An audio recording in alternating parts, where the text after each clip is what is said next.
Hello and welcome back to ETV.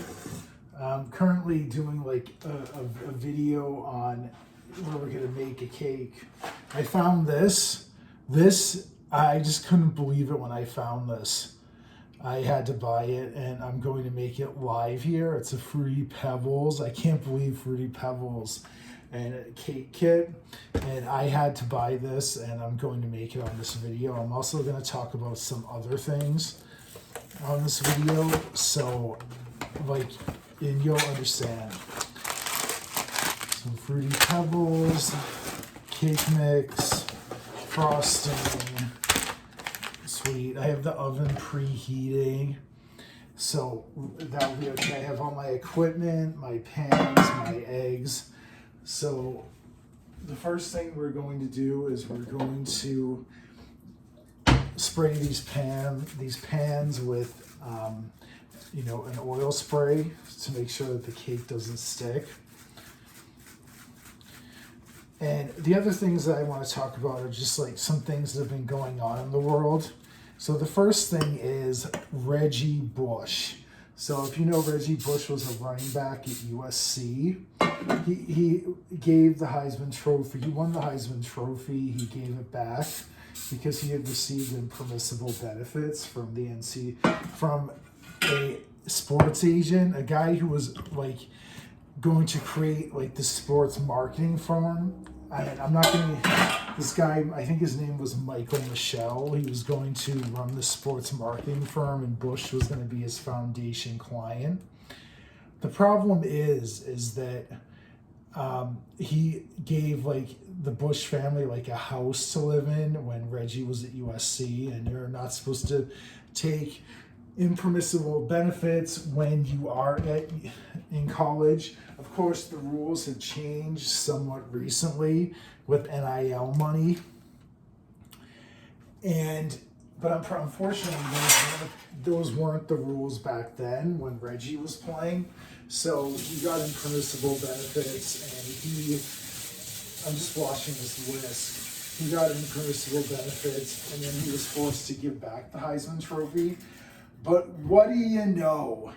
Recently, that was more than 5 years ago, and what do you know? Like, a lot of things that are happening in this country, it was revisionist history came about, and he was recently given the Heisman Trophy back.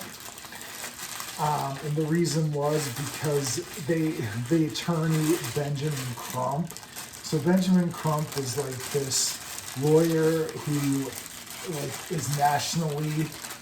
has done like national cases. Like, I know he was involved in that issue with like the police in Memphis where they shot some guy, and I mean, it was mostly because the guy was African American, and I think that if the guy hadn't have been African American, he probably, never would have gotten involved in that.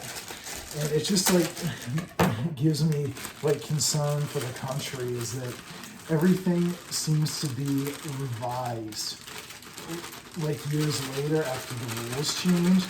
So, I mean, I'm disappointed in the Heisman Trust giving him the award back because they basically said that, under the current climate of NIL, he wouldn't have been, forced to give it back. But the problem is that was not the situation that Reggie Bush had played under. He played under a system where you could not receive benefits like that. So why does he get the Heisman Trophy back when he took all of these benefits? It's just kind of unbelievable, and I just think it's kind of disappointing. So I'm adding some oil, and then I'm going to add some water. And it's just disappointing that people can get something, be rewarded something under revisionist history. And then Johnny Manziel had said he was the guy who won the Heisman Trophy for Texas A&M, saying he wouldn't go back to the Heisman Trophy ceremony until Reggie Bush's award was reinstated. And you know what I say to that? Who gives a damn? He's basically an addict anyway. And I think what happened was the way that they viewed it. I'm adding 3 eggs. was that Johnny Manziel won the Heisman Trophy, and he kind of went off the rails. And he took impermissible benefits in the season after he won the Heisman Trophy.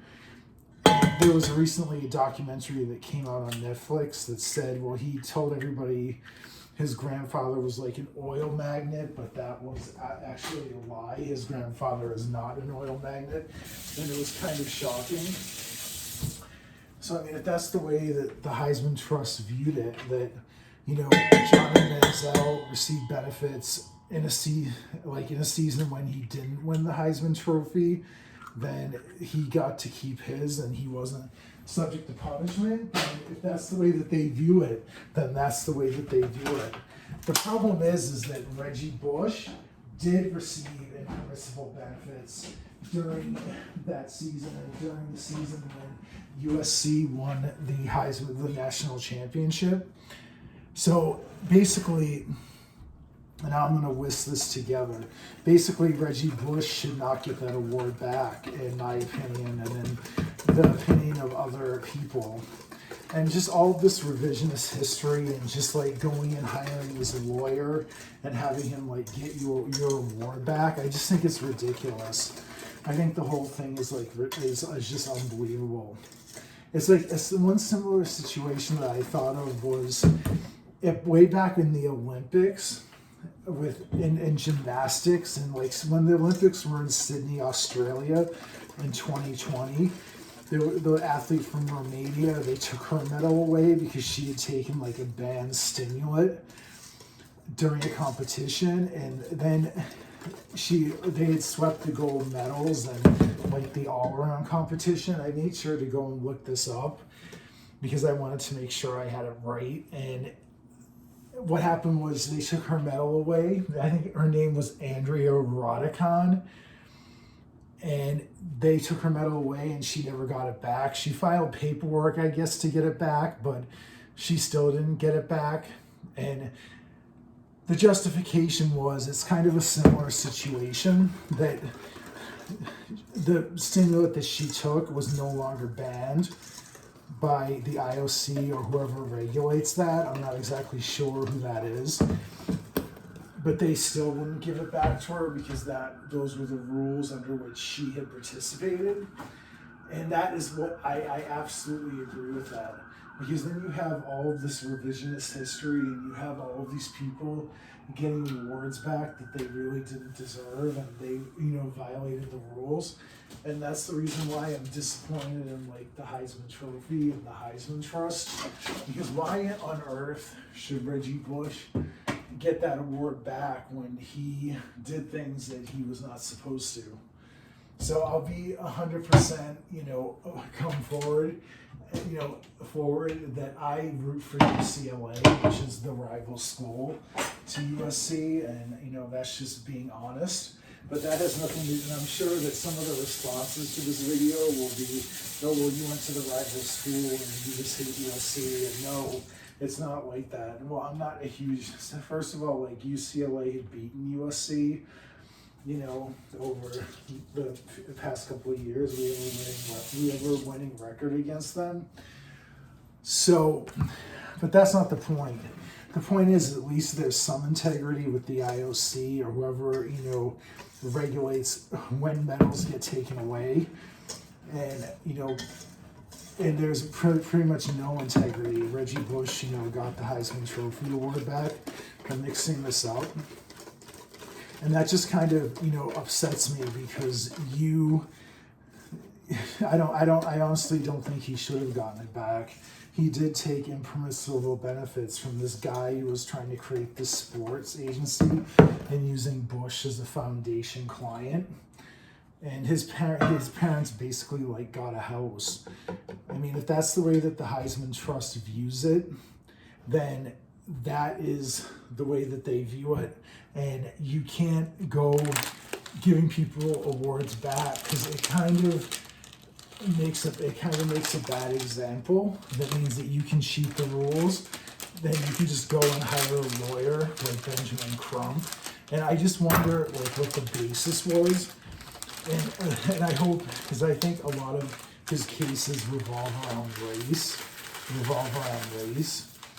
And they said, well, oh, Reggie Bush never cheated. Okay, that's great and everything.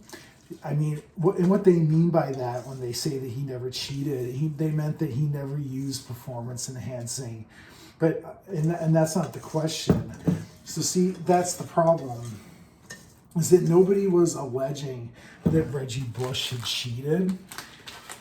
He obviously violated the rules, but nobody was saying that he used performance-enhancing substances.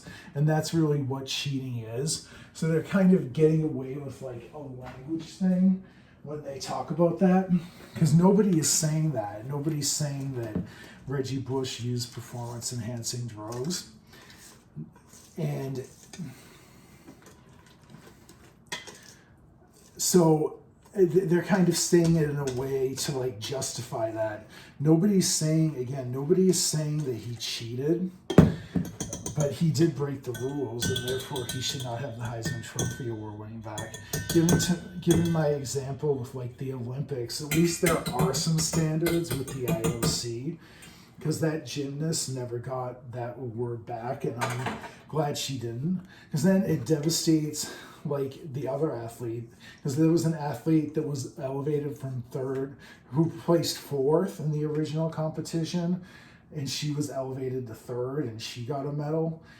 And see, that's the thing, it's kind of a rip to like take her medal away and now there's going to be all this revisionist history, and then she gets her medal taken away, and I think that's kind of a rip. It was actually the same year, but that the Chinese, they used that underage athlete. And I guess I also read about this when, trying to prepare for this video. But I mean, that wasn't the athlete that was underage. It was a different athlete. So China did lose the team medal, and it went to the United States like 8 years later. And it's the same thing. I agree with that. So why doesn't the Chinese government just go back and say, oh well, we were biased against because we're China. Who cares if we violated the rules? And then the United States, loses that bronze medal that they were awarded like 8 years after the Olympics were contested, because they finished fourth in the team event. So it's just kind of ridiculous. There's just no standards.